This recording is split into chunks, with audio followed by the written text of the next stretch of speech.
Day 34, part 2.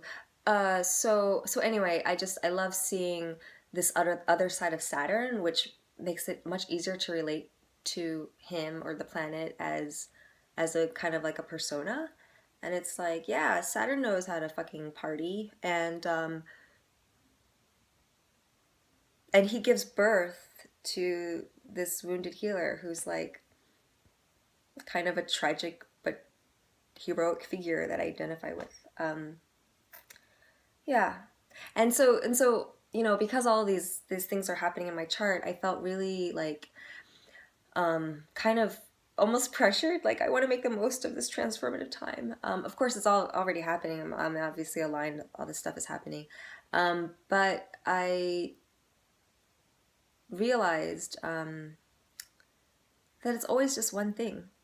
It's like I want to fully awaken to who I am, and I feel like that covers everything. Like I really it would be nice if that looked like being able to be like fully expressed no matter who I'm around, being comfortable with men and women, like being completely sensually alive and erotic and in love with life, and um, experiencing abundance in all different ways, and having beauty be like radiating from me and around me. And but again, I'm like, that's who I am, right? That's who all of us are. Like that's our natural state. So like a baby doesn't have to figure out like, what goal should I have so that I can like receive love and be really cute. It just is. So that took some of the pressure off. And I'm also very excited. I'm getting really excited just, yeah, because all these like dips and rough days I'm having, it's just, oh yeah, I heard this analogy which was helpful. It was like, and I tell people this when I do readings because sometimes people feel worse before they feel better. Just like when you get a massage and it's like aches, but then it's a relief. But yeah, again, I forget, because it's me. But this idea that so if you're this cup full of kind of some dirty water, some clean water, and then you get a transmission where you're just like dumped on with clean water, then there's like an overflow, and then in that overflow is like mostly kind of dirty water mixed with some clean water.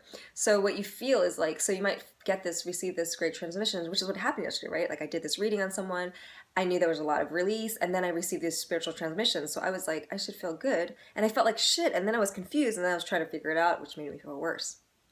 So, so that was like, oh right, it's just that stuff coming out, and then I wrote a poem today, and yeah, I'm making a video around that, and so it was just good. And oh,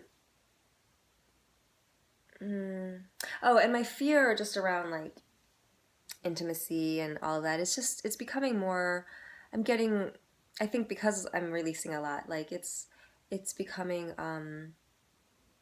like, just exciting. It's gonna be an exploration. And oh, and I fasted for 3 days, and I ate food today and tonight just now, and oh, it's so good. My favorite thing about fasting is how good food tastes, like how much I appreciate it. And I always think after I fast, I should fast like once a day. I mean, once a week. Because it's not hard to fast for one day, but then I never do because it's that commitment thing. You just kind of forget, and then the week goes by, and then you just keep eating. But there's like this study that like with every species that was studied, and they studied all kinds of animals to like from like the simplest organisms to people, and they found that for almost every type of animal they studied, if they eat 50% less than their normal diet, if you take away 50% of their diet, they live 50% longer. That is an amazing statistic. There's no medicine, there's no exercise, there's nothing that has that kind of result. So it's kind of weird, right? Like you kind of deplete something of something and it grows. But I've noticed that if you notice, like if you like have plants and you leave for a while, you come back and sometimes they're like more, they actually grow they seem more vibrant. I think it has something to do with the life, the desire to live. It's like when you take away something, the desire grows stronger. And when you have everything all the time, you become complacent. So, which is interesting, right? Because that's another thing that came to me today. I was thinking, oh, wow, this piece that's missing, this feeling like I'm not held, and like, yeah, like I want to be touched, but I don't want that to feel like a weakness, or, but it's like, oh, right, like, they're almost, I don't want to say forever, but right now it makes sense that that piece is missing because it creates this desire in me, and like the all the kind of like an energy and emotion around like what I express and share. A lot of it is from this kind of angst, or like the tension between what I want and what I have. And as I come more into the acceptance that I actually have everything I want and need, who knows how that expression will change. What I think how it will change is my desires will keep growing. I mean, everything's relative. Um, yeah, or maybe not. I think really more it's just about getting, my desires will keep growing, but to be more comfortable with that tension, um, to have it be like something that's like fun and exhilarating, rather than frustrating and like making me bitter. um, yeah. Hi, so I looked up what Chiron and Taurus means, and it's really trippy.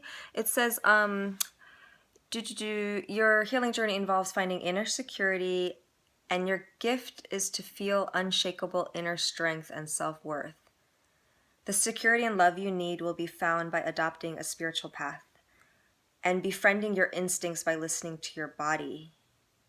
You're here to see the connection between the material and spiritual worlds and develop a deeper understanding of the true meaning of abundance. So, hello, that's like everything I've been talking about, like what I was saying, that split between Saturn and my Sag thing. It says, you're also a gifted midwife to others' creativity. Yes, because you understand how the creative process works. If you can get yourself out of the way, your creativity will flow. So, that makes a lot of sense. Yeah, because again, it's my, there's no earth in my chart, and so that is why it's like the part that's most challenging for me, and also I guess where my greatest gift lies. And so I'm happy that I am, yeah, getting more comfortable with my body, learning to feel it, taking better care of it, and not seeing it as a